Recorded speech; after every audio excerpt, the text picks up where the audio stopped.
Thunderbird University, in collaboration with Arizona University, is going to give us opportunities to train. And tomorrow, every citizen who will come to Nyayo Stadium, you will go back with a course paid for by the University of Arizona. You would otherwise pay $1,000, which is like 100,000 shillings, but you will go home tomorrow with a 16-unit course that you can learn, close your gaps, and be able, and you don't need any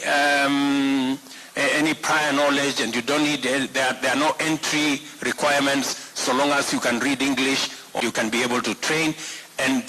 those are the kind of opportunities we are looking for with MasterCard, with Microsoft, and all the other tech companies that are present here. And I want to say,